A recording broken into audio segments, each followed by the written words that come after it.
Jansen Harris here with the final play on the Just Good Network. We're talking the Falcons. We're talking new head coach Arthur Smith.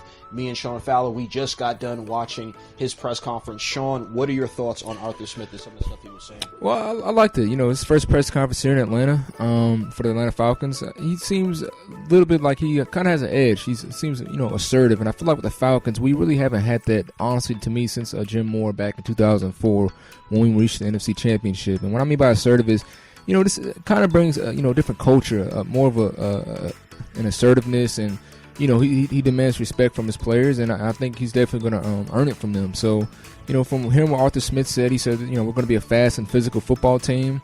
And the Falcons have always had speed and been physical somewhat, but they haven't really carried that out throughout, obviously, the whole game. So to hear him say that, and also that, basically, hey, it's evaluation every day, We definitely understand the situation at quarterback with Matt Ryan after this season.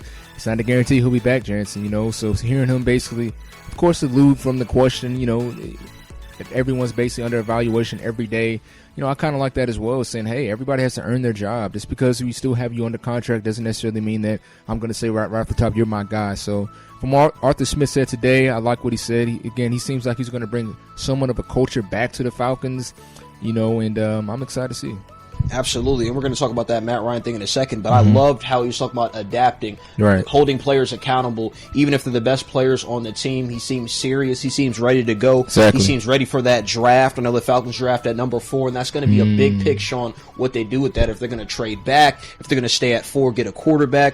But he was talking about he wants to bring in tough, unselfish players, and you were saying the defense. He wants guys who's going to move fast, so I think he wants a hard-hitting defense. He wants to go back to the – remember, he was a defensive coach. He was. Okay, so maybe that's going to play into effect who he brings on the staff. We know he was saying a lot that it's too early in the process. People asked him about the defense, so hopefully he emphasizes that. Maybe bringing some free agents or put a fire under Dante Fowler a little bit to get him to perform and earn his money. Definitely. But he talked about establishing a culture that consistently improves. He doesn't want to hire guys who are just yes men. He wants to bring in people who are willing to challenge him and willing to adapt into this new environment, especially with COVID going on. He had one of the most successful offenses with the Titans during these times. So it wasn't easy coaching and earned him this head coaching position. But I loved how he talked about play as a smart team. Loved how he talked about flying around to the football. Loved how he talked about adapting and accountability. I think those were the 2 A's for me,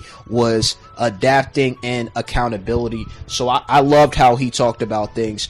Let's talk about Arthur Blank a little bit, talking about Arthur Smith, the other Arthur, right?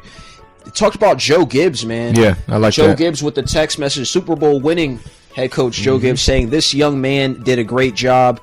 I thought he was going to go far. Right. I thought that meant a lot to get a coach like that to vouch for you. Just to, he probably didn't even tell him to text him, just to text him. I think that gives Blank a lot of confidence, because he wouldn't have mentioned it in the press conference if he didn't think that was impressive. Exactly. So I thought it was a big thing. Sean, how do you feel about that? Same, Jansen. Him mentioned, Joe Gibbs, another Hall of Fame, I believe he's in the Hall of Fame coach, won Super Bowls with Washington back in the day.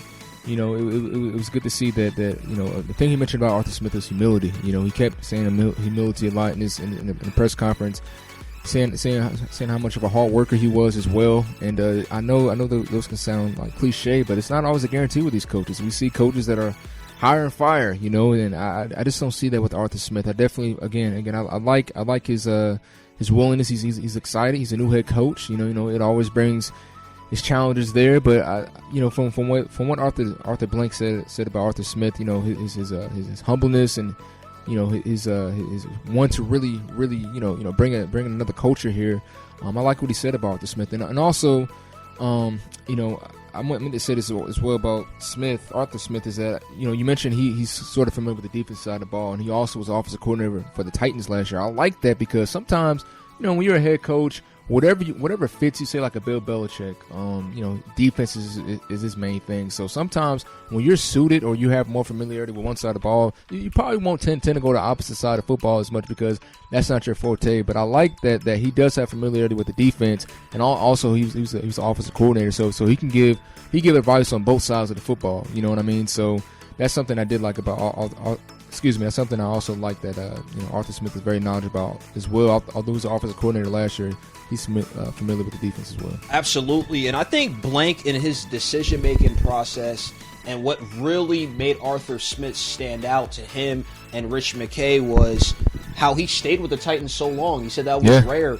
Him being with the Titans, being the tight end coach, being position coaches, being an assistant, and working his way up the ladder with the Titans really impressed him. I think his work with Ryan Tannehill, he noted and said it. He wasn't really that good before Arthur Smith was the coordinator, and he even kind of alluded to the Derrick Henry thing. We all think Derrick Henry's great, but he was like, look, he was even greater under Arthur Smith. So for Blank to mention that, I think that resume counted. Him being with the Titans so long, him being an offensive coach and a defensive coach, like you pointed out. Right. Him being an offensive lineman in college. Yeah. Okay, I think that all played into account, and I think that's what ultimately got Smith the job. I liked what I heard. I know there's mixed feelings about it, but I think it could be a good era. We'll see. It's just a press conference, but we're just breaking the press conference down. Definitely. Let's talk about a couple things he said. And he said it twice when he was asked about Matt Ryan and Julio Jones. He kind of danced around it. He said it's more than just Matt Ryan and Julio, or it's too early to talk about whether they're going to be the fourth pick. He didn't come out and say Matt's our guy or he's our quarterback going into 2021. He just said we're going to play to Matt's strengths.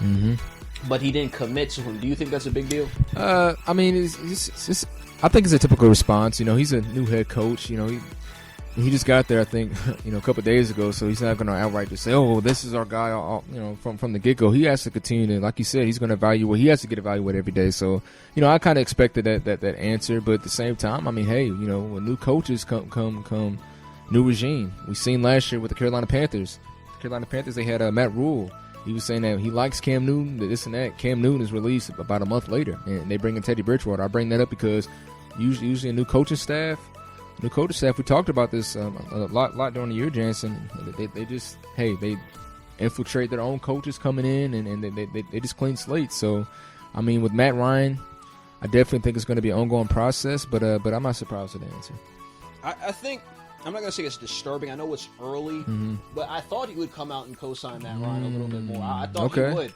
Yeah. And a lot of Falcon fans don't want to hear it. I mean, some do, actually.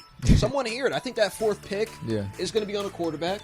I think Arthur Smith and Terry Fortuno, they're both going to look at it and say, you know what? We want to build our culture, and I think it'll be with a new quarterback. I've been said that. But I'm not saying Matt Ryan doesn't have the juice. Maybe he sits behind Matt Ryan for a year. Yeah. But I don't think the team is completely sold on Matt Ryan. Yeah. I think they're going to go through the process. It is too early. Most of the answers to the questions were, it's too early. We're going through the process. We're going to have to adapt. Kind of some of the cliche answers, but I was a little bit shocked that they didn't co-sign Matt Ryan. I just assumed, okay, if this is our franchise guy, we co-sign him. When I said that beforehand, before they hired the head coach and the general manager, well, they don't want to just commit to Matt Ryan. Off Blank and McKay don't want to commit to Matt Ryan because this new GM and head coach, now they're not committed to Matt Ryan. Right. I think later in the process, let's hear some of the language that Terry and Arthur use to see if they indeed give hints on if Matt Ryan is going to be their quarterback. But I don't think it's a guarantee, Sean, at all.